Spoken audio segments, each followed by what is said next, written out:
So, just to set this up, last week I went on a rant against Moses for being I asked him to suck my I did do that, and that request still stands. It's a standing request. All right, I'm going to talk about it.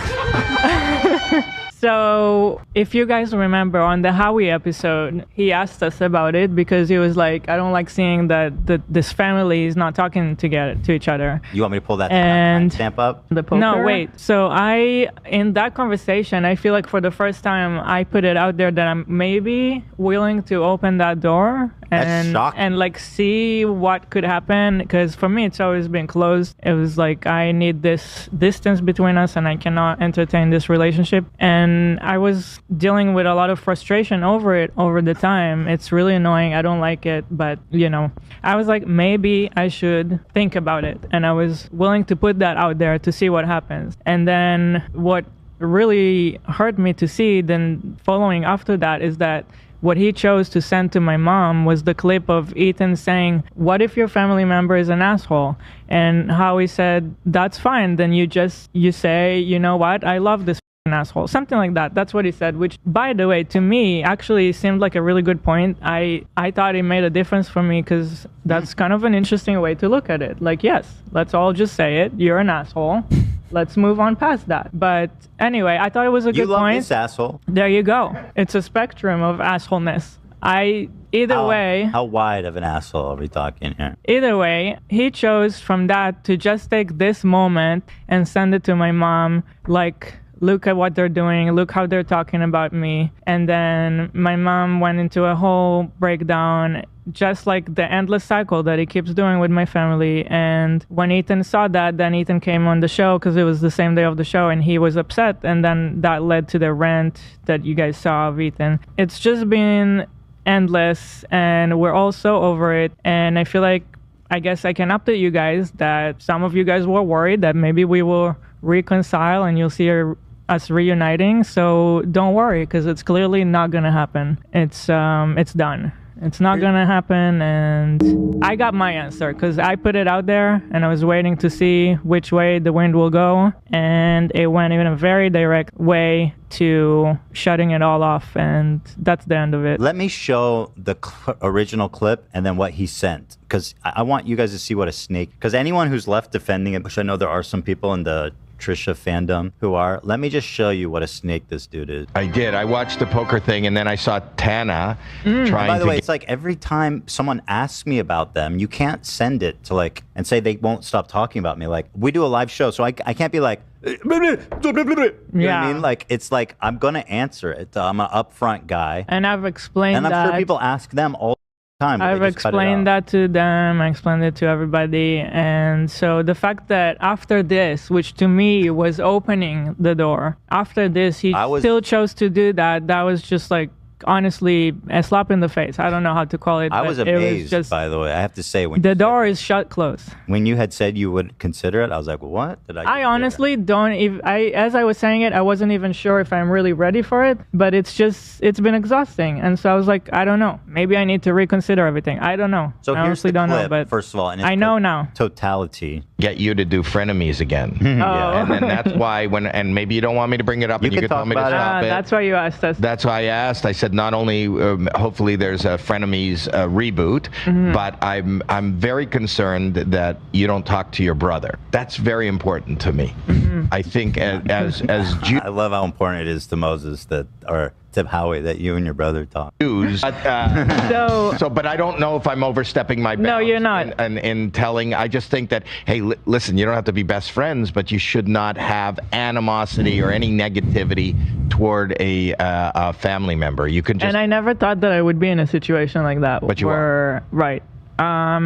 So can I do anything? Normally I would shut this down completely and immediately, but I feel like it keeps coming up, like, and every time people see us, that's the first thing they ask. So doesn't your mother say it to you? Well, my mom obviously, obviously. Well, I'm just telling you as a parent. I have 3 children and grandchildren. Yeah. If two of my kids were not talking, it would break my heart. Right, and that's what my mom tells me. Being a lot older than you, I just don't want you to. And I don't even know him. 69.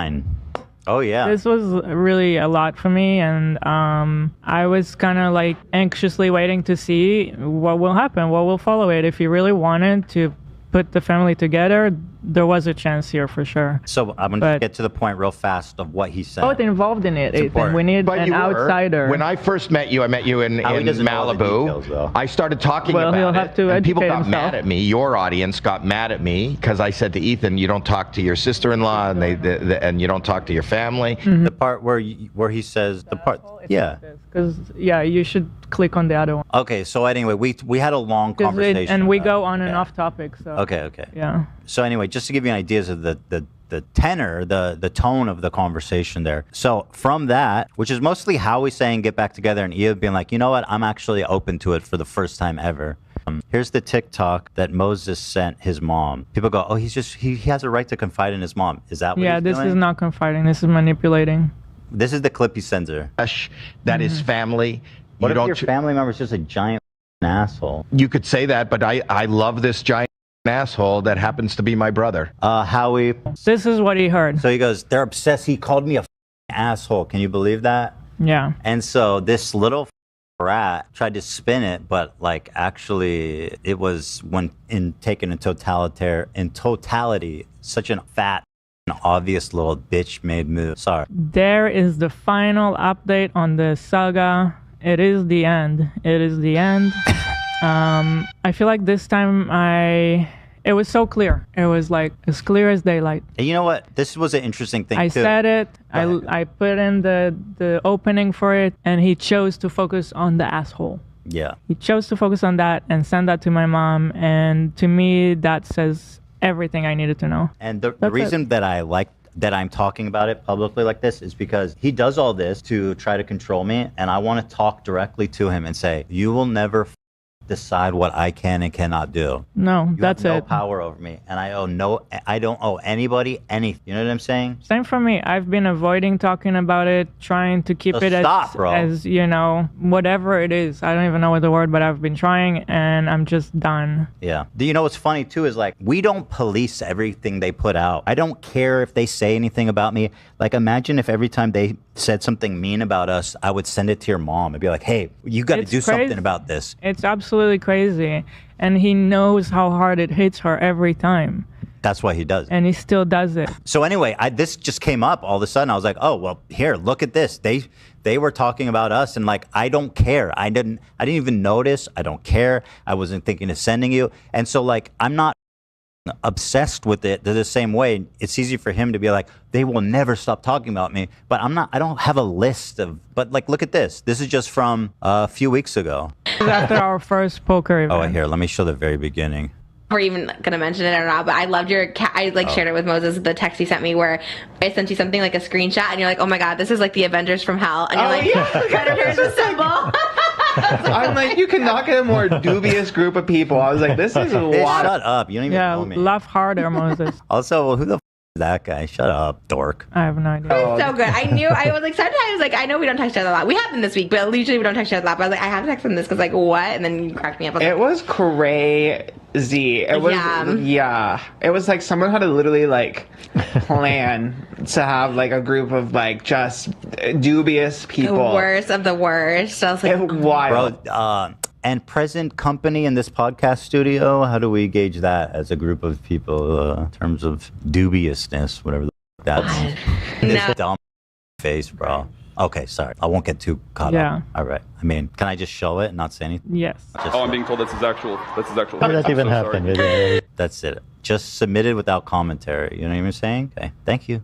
So I'm like, okay, well, they do this too, and I don't can like pay attention or care or send it. Also, if anybody wonders if I had tried to say that directly to Moses about this whole thing of going to our mom, I did. We talked like the last time, which was kind of recent when he sent my mom something else out of context. I finally called him after a long time, just yelled at him, so I hung up because that wasn't going well. But then we chatted for like an hour after that, and the whole conversation of me and him talking was just stop involving our mom in this internet drama that she does not understand and doesn't need to understand. Yeah. So he still did not take that information and do anything with it. So I guess I have to say things publicly, for him to understand it. Well, I mean, obviously you have a disagreement with your brother. Oh, for Christ's sake! And it has nothing to do with.